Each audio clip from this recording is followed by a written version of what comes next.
There are two ways you can grow as a 3D artist. The first is the hard way. You land a project, start working on it, and suddenly realize your skill aren't enough. All the tutorials you watched stopped helping, and your mistakes became impossible to ignore. The second way is learning to recognize those mistakes before they destroy your work, understanding why your designs fail, what makes them feel weak, and how to actually fix them. And today, I'm going to help you do exactly that. Let's get into it. Alright, so here I've opened my recent project. It's a military concept vehicle design. So I'm going to use this model to show you on how to find the flaws and mistake in your design and how to actually use them to not making the same mistake in your next projects. For some people, when they look this design, they be like very excited. They think this is advanced level and they think, man, if I can have this design in my viewport, I would be so happy and proud. Sure, you can be so proud and you can be so happy, but it's always important to recognize the mistakes in your design. So that way, you can able to reach your level and you can start making more purposeful design and more realistic designs. Because most people would lack in this area, like they can make a good models, but in some areas their model looks fake and I just wanted to fix them. So it's really important. And when you're finding the flaws and when you're finding the weaker spot, just be sure to grab a piece of paper so that I can write those down, and that way you don't make the same mistake in your next project. But I've already did that. So in my list, the first thing is unintentional detail. In this design, on the side you can see we have two cubes that nicely blending with the object, but that's not the problem. The problem is what it's supposed to do with my design. They look cool, but they have no purpose. And I make this mistake a lot in my designs. And I know it's a concept design and it shouldn't have to be like 100% engineered, but at least in your world, it should have made sense. Like I could replace this with a sensor, or I could replace this with something like a holding stuff. Like, I don't know. I could have to make this something that works instead of things that confuses me. That actually gives more realistic result to my vehicle design. And I'm not saying you shouldn't have to do this kind of a decoration to your model. Sure, you're a beginner, you make mistakes, and it's really acceptable, especially if you're starting. You can't really go with like the full 100% realistic engineer work. But when you're doing this unintentional details and decorations, just be sure that it won't be covering in the main aspect. For example, if I'm making a render like this and I add a camera and then render this image with a nice background, if someone on the outstation, especially a senior vehicle design artist, would look my artwork, they think, okay, that's a good design, but what are these two things going to supposed to do with this design? I'm talking about the expert. So in his perspective, he puts me in a category where I know how to design vehicles, but I'm still making the beginner's mistake. I'm still not a good level in detailing. So what I can do is instead is I can replace this with something like real references, or I can make these details much more smaller and in unnoticeable areas, like somewhere under these vehicles, or make the size really small so it won't be that much noticeable. It's not only about this one. I have a lot of areas where I make unintentional details. For example, this one on the front. It's actually a piece I added with some intention, like it's holding the top and the bottom. It's like a connecting the both pieces. But I could do it with a better shape and with better functionality. Right now, the connection looks very poor. You can see that it's not actually connecting to the vehicle design. It's just been glued with the design. It doesn't have a proper connection. The small design actually makes your design looks weak. So make sure you either delete the stuff or you're adding a proper connections. And we'll talk about connection in a minute, but for now, it's about unintentional detail. I could have to make this something that looks real. And also this one. It looks like a armor plate, but why it's actually exists in this place particularly? Like what actually it's going to do with this design? Sure, it looks and it makes the model looks bulky, but it should be in a place where it's actually protecting something. Like there is something could be exist over here, so that way it looks like a protecting shield. But right now, it's like an extra details. And also this stuff, it looks cool, but why it's actually exist? I should have add something inside this one, so that way it looks more natural and feel purposeful. So these three, I think that looks unintentional. And also, let me see if there's any other stuff. Yeah. For now, these three. And also this one. I don't know what is this supposed to do with the turret. I could have read more references and make this more reasonable. So these are the 4 things that I should avoid in my design.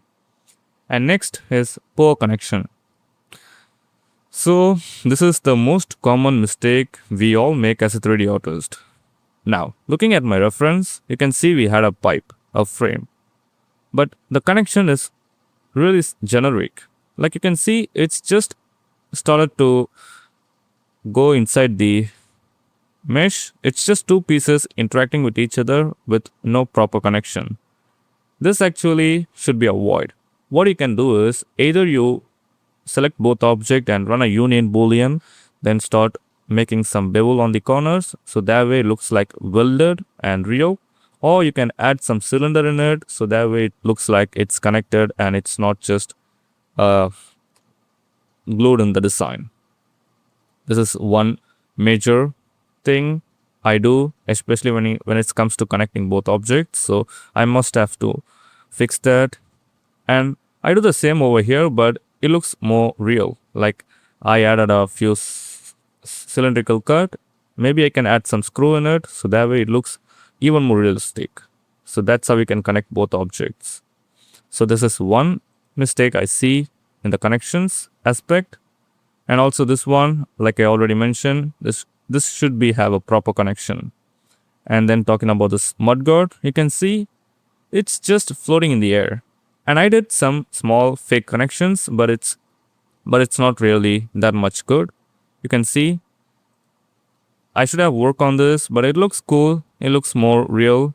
What I can do is I can simply duplicate this one and place it over here and all 4 sides. So that would be much more better. And then also for this one, you can see, so you can work on the scale. You need to find real references and see how both objects is connected.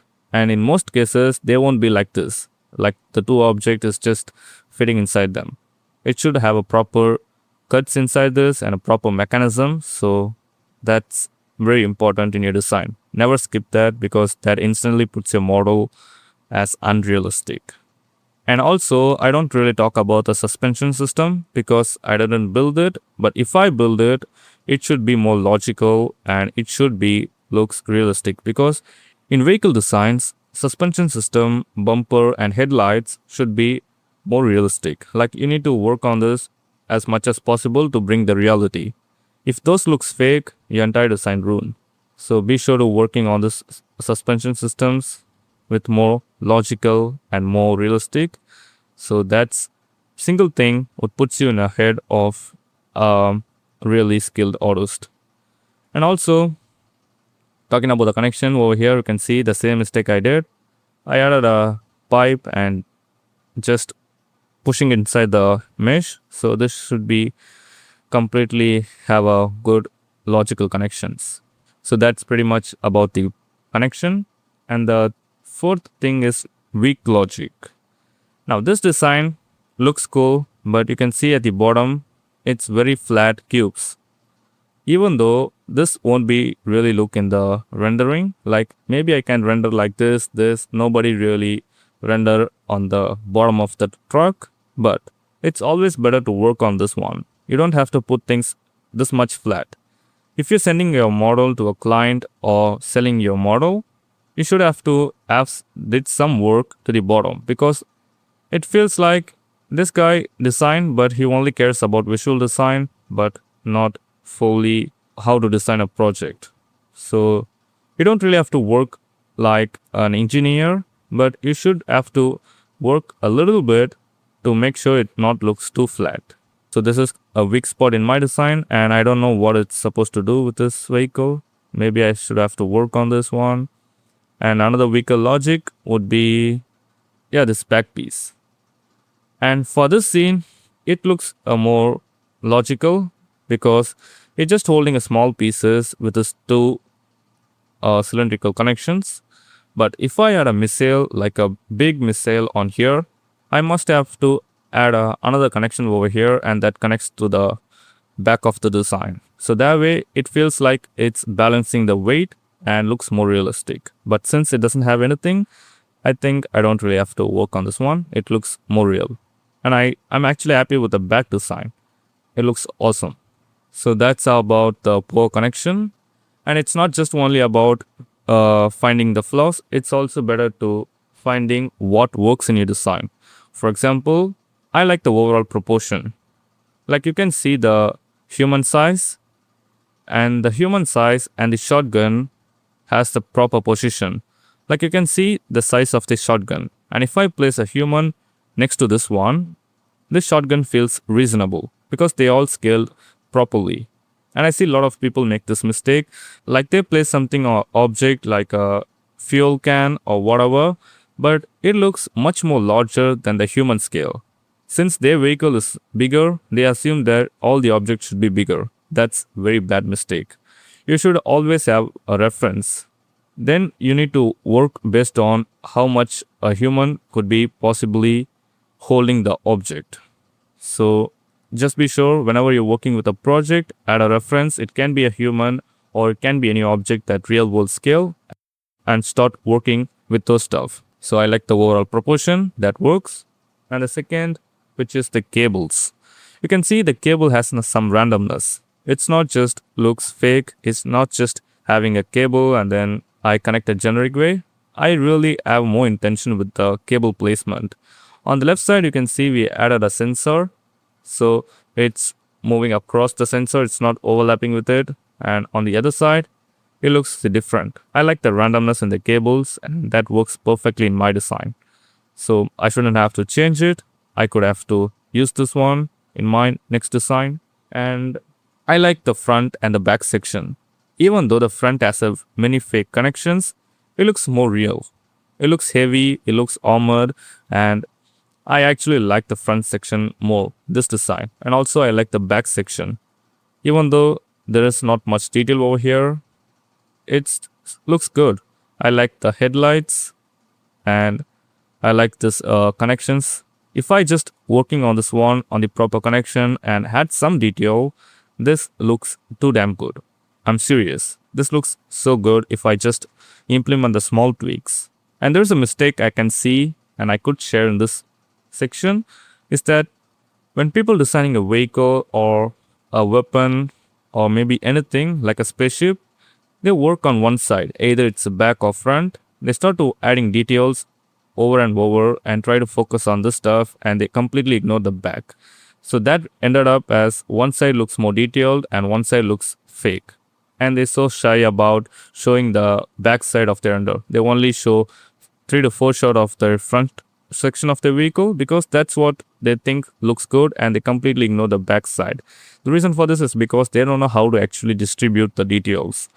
And the small trick I follow to balance those things is just by, so when you're detailing the front section, be sure you only detail 30%. Like I would start detailing the front section, and when I see that I'm overdoing, I'm stop. Alright, it's 30% done, and all the remaining would follow if I finish the other part. So I did 30% over here, and then I switch back immediately to the back and start working on it. And once the 30% is complete over here, I then start working on the turret or in the main body. And once the 30 is complete over here, I back to my front section and then put those another 30% over here and then start working on it. And once that's done, I go back to back put the static over here and static over here and then static over here, static over here, over and over. So that way the details are evenly distributed. So if you're someone who making this mistake, this 30% rule would really helps you. So that's pretty much it. And now people thinks, wait, Jack, you're supposed to delete this vehicle design and then start again? Well, not exactly like that, but I don't make this design deleted and non-usable. I just use this as my 3D sketch because honestly, this design takes me 9 days to complete. By mean 9 days, I'm not saying I work every 12 hours on this design. Maybe I work 4 hours on this one and remaining hours I work on next project. But every day I work 4 hours on this one to build this. And because of that, this design is made with uncertainty. When I doing the stuff, when I adding details, when I removing stuff, it's all with uncertainty. I don't know how they came out. I add, I see, I take a look, and if that looks bad, I redesign and add and try new things. That's how this design gets built. So now I have a 3D sketch. Like I don't have a 2D sketch, I don't have references, I have a clear picture in front of me. So what I can do is, I can rebuild the entire thing over on the other side with the inspiration on my screen. You know what I mean? I start doing the same stuff, I adding stuff, and I try to follow the same proportion. Maybe I can do a small tweak with the section on the front and the turret, like everything. But I know exactly on the color patterns, like my theme is black and green, and I know the theme, it having a turret, it has a 4-wheel, and it has this crazy heavy looks on the front. So these are my clear picture. With this, I build my design. And for you, I would like to share my progress. So this design I just built, and then I use this one to build my new design with more modern look. So let me just show you very quick. So this is my new design. It looks more modern, but it still have the same concept, you know? Yes, I did some changes, like I added a new cubic shape right here, but it's not finished.